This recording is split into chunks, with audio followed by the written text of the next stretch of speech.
आं दिनै बयनोबो मोनसे मोजां भिडिअ लानानै फैदों। नोंथांमोना भिडिअखौ फारसेनिफ्राय नायबानो जाबाय।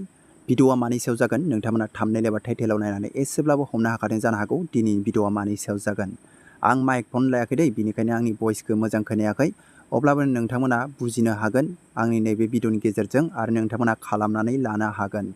जोंहा जायफोरनि मबाइला 5G बिनिफ्राय आरो 5G सिम 5G सिम नङाब्लाबो नोंथांनि मबाइला 5G ब्ला नोंथाङा एयारटेल एप्सखौ नोंथांमोना बाहायोब्ला नोंथांनि सिमा एयारटेलब्ला नोंथाङा डाटाखौ फ्रि मोनबाय थागोन। सानफ्रामबो नोंथाङा सोनो गोनांथि गैया। नोंथांनि आनलिमिटेडनि डाटाया जोबब्लाबो जेबो नङा। नोंथाङा अनलि नोंनो फन रायलायनो थाखायल' नोंथाङा सोबाबो जागोन। बेयाव जोंहा 5G सिमफ्राव जोंहा डाटाखौ फ्रि होनाय जादों। आनलिमिटेड होदों। नोंथाङा गोसो बायदि नायनो हागोन। नोंथांमोना गोसो बायदि मुभिफोरबो डाउनलड खालामनो हागोन। नोंथांनि गोसो बायदि माबायदि खालामना लानांगोन बेखौ मोननो थाखाय आं नोंथांमोननो नैबे भिडिअनि गेजेरजों माखासे एक्सपिरियेन्स होगोन आरो माखासे नोंथांमोना सोलोंनानै गावबागावनि मबाइलखौ खालामनानै लानो हागोन। नोंथांमोना आनलिमिटेड नोंथांमोना नेट सलायबाय थानो हागोन। फै अब्ला आं नोंथांमोननो खोन्थालांबाय थानि, नोंथांमोना भिडिअखौ नायबानो जाबाय। बिनिफ्राय आं बेयावनो नोंथांमोनखौ बुङो, रिकुवेस्ट खालामो जायफ्रा गोदान आपडेट इउटुब चेनेलाव दिनैसो फार्स्ट टाइम नोंथांमोना अननानै चेनेलखौ साबस्क्राइब खालामनानै होदो। बेफोरबायदि गोदान गोदान आपडेट भिडिअ मोनबाय थानो हागोन आरो माखासे रोङिफोरखौ सोलोंनानै नोंथांमोनाबो रोंलांनो हागोन। अब्ला लोगोफोर आं खोन्थानोसै। अब्ला नोंथाङा एयारटेल थेंक्स एप्सखौ नोंथांमोना प्ले स्टरनिफ्राय लादो, बिनिफ्राय अपेन खालामदो। अब्ला आं अपेन खालामसै, नायबानो जाबाय। अब्ला बिनि पेजआ बेफोरबायदि गेवगोन।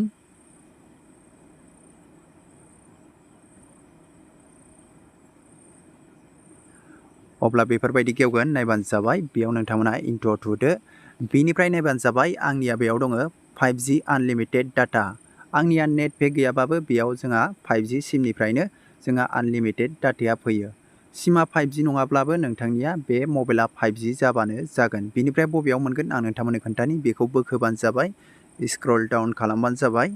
बिनिफ्राय नोंथांमोना नैबेयाव नुदों, नायबानो जाबाय। बेयाव दङ 5G प्लास दङ। बिनिफ्राय क्लेम आनलिमिटेड 5G डाटा दङ। बेयाव नोंथांमोना खनसे थुबानो जाबाय। नोंथांनि बे आनलिमिटेड मोननो थाखाय नोंथांमोना बेयाव खनसे क्लिक खालामनानै होबानो जाबाय। अब्ला बेनि पेजआ बेफोरबायदि गेवगोन, नायबानो जाबाय। जायफ्रा रोङामोन नोंथांमोना दिनै नोंथांमोना सोलोंनानै लानो हागोन। बिनिफ्राय नोंथांमोना बेखौ बोखोदो। बिनिफ्राय गाहायाव दङ क्लेम नाउ। बे क्लेम नाउआव नोंथांमोना खनसे थुदो। बिनिफ्राय बेफोरबायदि पेज गेवगोन, नोंथांमोना बेयाव थुबानो जाबाय। चेक इउर 5Gआव बेफोरबायदि प्रसेसिं जागोन। अपेन सेटिंखौ थुदो नोंथांमोना।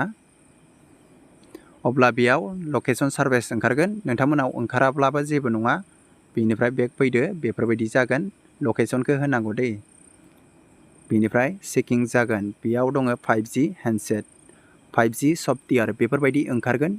अब्ला बेयाव जोंना जाबाय साक्सेसफुल। बिनिफ्राय नोंथांमोना बेयाव थुनांगोन एक्सप्लर एयारटेल 5Gआव नोंथांमोना थुदो। बे जाबाय दै। नोंथांमोना बेखौ बेक फैबाबो जासिगोन। अके, बिनिफ्राय बेक फैदो। बेयाव जोंहा डाटाखौ 5G आनलिमिटेड डाटा होबाय।